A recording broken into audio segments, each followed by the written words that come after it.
Halo warga Jakarta, jumpa lagi dalam program Berita Jakarta hari ini, Rabu 17 Juni 2026. Bersama saya Robi Ciyadi, kami akan hadirkan berita pilihan dan informasi terbaru untuk Anda.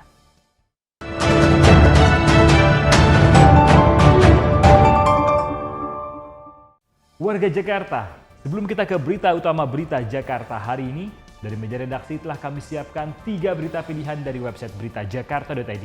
Berikut ini. Dinas Perhubungan DKI Jakarta menindak 258 pelanggaran parkir dan juru parkir liar di 5 wilayah kota. Sebanyak 24 kendaraan diderek dan ratusan lainnya dikenakan operasi cabut pentil.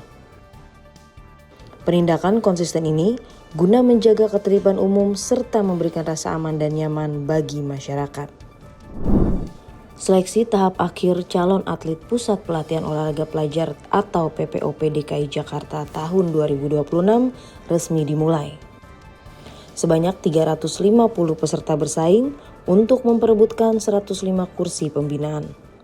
Diharapkan atlet yang terpilih nantinya mampu mempertahankan prestasi DKI Jakarta sebagai juara umum Pekan Olahraga Pelajar Nasional.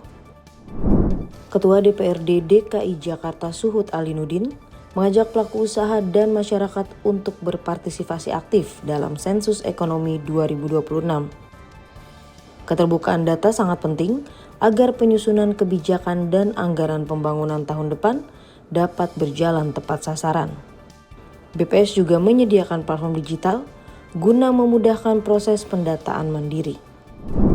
Informasi selengkapnya, warga Jakarta bisa langsung kunjungi website beritajakarta.id, website berita resmi pemerintah Provinsi DKI Jakarta.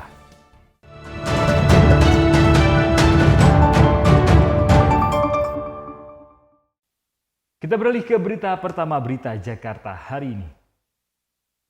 Jelang 5 abad Jakarta menuju top 50 Global City, pemerintah Provinsi DKI Jakarta terus memperluas kemitraan global dengan kota-kota lain di dunia.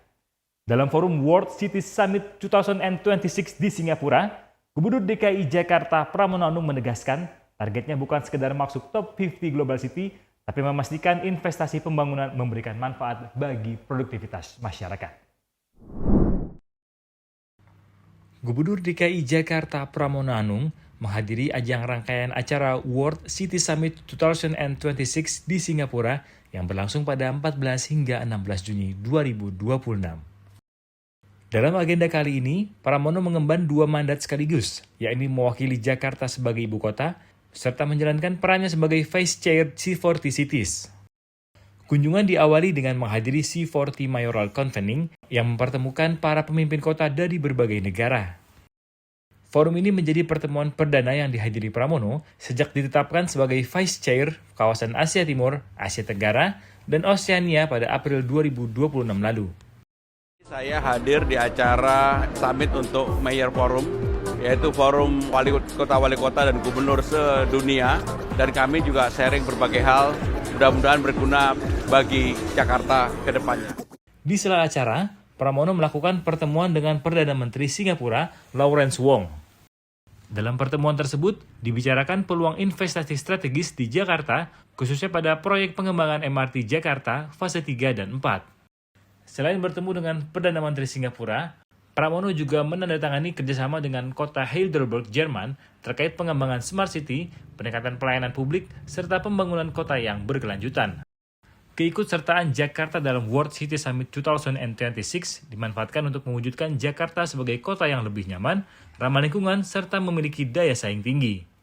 Momentum ini juga menjadi langkah strategis bagi Jakarta untuk memperkuat hubungan dengan mitra internasional, sekaligus membuka peluang investasi baru guna mendorong pertumbuhan ekonomi daerah. Tim Berita Jakarta melaporkan. Kita beralih ke berita selanjutnya. Buat Anda yang butuh suasana baru hangout di Jakarta, bakal ada destinasi baru nih. Pemerintah Provinsi DKI Jakarta tengah mempersiapkan destinasi baru hangout bertaraf internasional di kawasan Kuningan, Jakarta Selatan. Dengan nilai investasi fantastis 1,53 triliun rupiah. Makasih ya, makasih. Gubernur DKI Jakarta Pramono Anung meninjau lahan eks Badan Pengembangan Sumber Daya Manusia atau BPSDM DKI Jakarta yang terletak di segitiga Emas Kuningan, Jakarta Selatan. Pramono menilai aset premium seluas 2,4 hektar ini sangat sayang jika dibiarkan kurang produktif. Sehingga direncanakan segera dibangun Jakarta International Cultural Hub yang menggabungkan fungsi budaya, hiburan, MICE, hotel, dan perkantoran. Kedepan, lahan ini akan disulap menjadi Jakarta International Cultural Hub. Pramono juga menekankan pembangunan harus ramah lingkungan dan menyediakan ruang terbuka hijau sebagai oase bagi warga ibu kota. Maka saya akan segera memutuskan tempat ini yang merupakan aset dari BPSDM digunakan untuk MICE, hotel, kantor, kemudian perumahan, apartemen, dan juga gaya hidup, dan juga tentunya kantor untuk BPSDM. Yang menarik, transformasi besar-besaran ini sama sekali tidak menggunakan dana APBD. Pemprov DKI Jakarta menggandeng pihak swasta melalui skema pembiayaan kreatif. Dengan nilai investasi mencapai 1,53 triliun rupiah. Masa kerjasama berlaku selama 30 tahun dan dapat diperpanjang sesuai undang-undang yang berlaku. Tim Berita Jakarta melaporkan.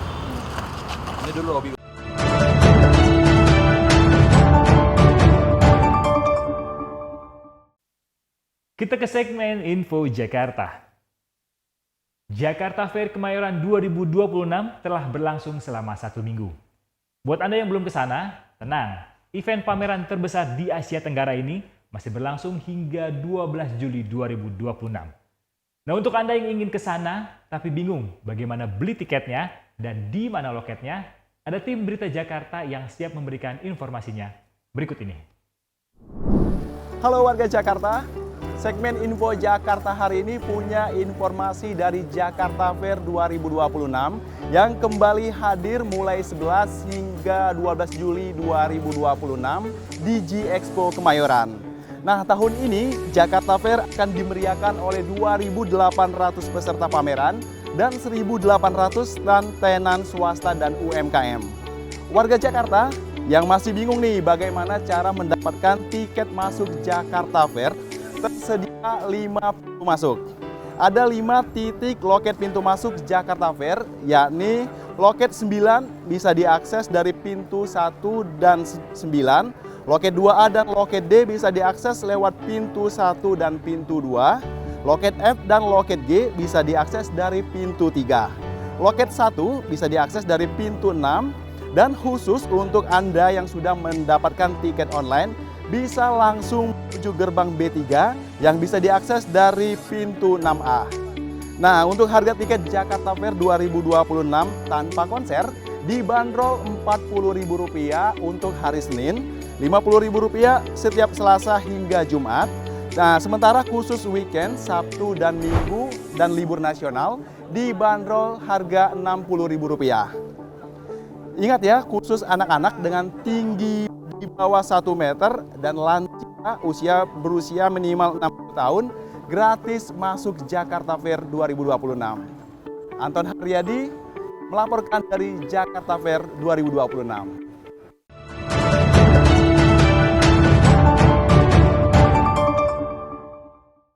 Beralih ke informasi cuaca. Sebelum memulai aktivitas esok hari, warga Jakarta bisa melihat perakiraan cuaca yang dirilis BMKG berikut ini.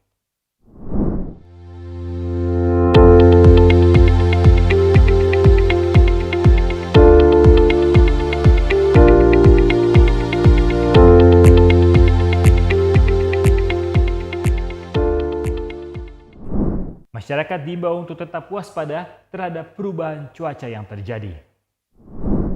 Demikian program Berita Jakarta hari ini.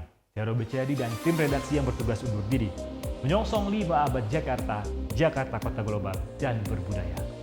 Sampai jumpa.